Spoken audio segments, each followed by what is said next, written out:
So doctor Umang, I am a big fan of yours और मैं आपका YouTube channel follow करता हूँ। मैंने आपका एक वीडियो देखा था जहाँ पे आपने बात किया था डेलीगेशन के ऊपर। आपने बोला था कि डेलीगेट करो। So I also started doing that delegation in my business. लेकिन अभी भी क्या होता है ना कि मैंने एग्जीक्यूशन तो डेलीगेट कर दिया है, लेकिन फिर भी अभी ही कुछ प्रॉब्लम होती है, ऑपरेशन में कुछ करना पड़ता है, तो मुझसे ही मेरे पास ही आता है। I am the key decision maker still now. So how do I get out of that cycle? मुझे लगता है अभी एग्जीक्यूशन तो कोई और कर रहा है, लेकिन दिमाग मुझे ही लगाना पड़ रहा है। तो how what do you suggest? बहुत सही पूछा आपने, पते का क्वेश्चन पूछा है आपने कि डेलीगेशन तो करना शुरू कर दिया है लेकिन डेलीगेशन हुआ नहीं है। मतलब नया बंदा ले लिया मेरी सलाह पे या तो किसी और की सलाह पे, और उसको काम दे दिया, लेकिन वो बंदा काम तो मेरे पास ही लेके आ रहा है, तो मैं तो ऊपर से डबल काम कर रहा हूँ। देखो ये इसलिए होता है, इसके दो रीजन है। पहला तो आपने राइट प्रोसेसेस नहीं बनाई है, मतलब किसको क्या काम करना है और वो काम करने के बाद उसका क्या रिपोर्टिंग लेंगे, वो प्रोसेस आपने नहीं बनाई है। क्योंकि वो बंदे को खुद को क्लैरिटी नहीं है कि मेरा काम क्या है, वो मेरा काम कैसे करना है। प्रोसेस का मतलब समझ ले। पहले तो हम ये समझ लेते हैं कि प्रोसेस बनाना मतलब क्या। प्रोसेस बनाना मतलब कि आपके यहाँ पे जितना भी काम है वो काम कैसे करना है और क्या करना है, मतलब what is to be done and how it is to be done, उसका क्लियरिटी आपको देना पड़ेगा। जब वो बंदा आता है तो उसको क्लियरली पता होना चाहिए कि मेरे 1 2 3 4 काम करना है। एग्जाम्पल समझते हैं कि सपोज मैं बोलता हूं कि आप मैन्युफैक्चरिंग में हैं और आपको कोई पर्टिकुलर चीज मैन्युफैक्चर करनी है, तो आपको मैन्युफैक्चरिंग कैसे करना है, स्टेप नंबर 1 क्या है, स्टेप नंबर 2 क्या है, स्टेप नंबर 3 क्या है।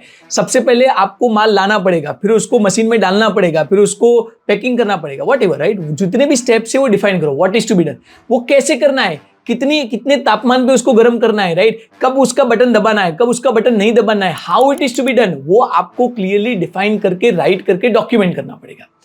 जब आपने प्रोसेस राइटली बनाई है, जब आपने रिपोर्टिंग राइटली बनाया है, और जब फिर आप किसी को देते हो, डेलीगेट करते हो, तो बंदे को भी समझ में आता है मेरा काम क्या है। अगर वो कहीं पे अटका है तो वो डॉक्यूमेंट देख लेगा और उसको समझ में आ जाएगा। That is a first part, that is a process create करना, रिपोर्टिंग क्रिएट करना।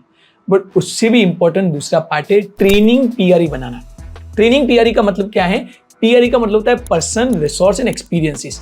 मतलब जब बंदा आपके पास आता है तब आपको उसको प्रॉपर स्किल्स देनी पड़ेगी टू डू दैट वर्क। मतलब आप ये समझो कि आप एक बंदे को लेके आए, अजम्पशन समझो, आप एक बंदे को लेके आए, उसको सारा काम दे दिया, नाउ यू आर अज्यूमिंग वो कर लेगा। अगर ऐसा होता, अगर वो करने के लायक होता तो अपना खुद का नहीं करता, आपके यहाँ पे आके वेट करता कि आप दोगे और कर लेगा। ऐसे नहीं होता है भाई। आपको समझना पड़ेगा, आपको उसको ट्रेन करना है। As a owner of the business, as a leader of the business, your responsibility is to train that person well, make that person capable enough to do that work.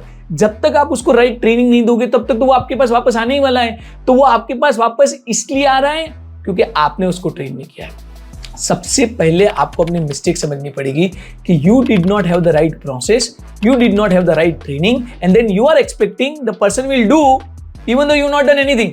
ऐसे नहीं होता है, राइट।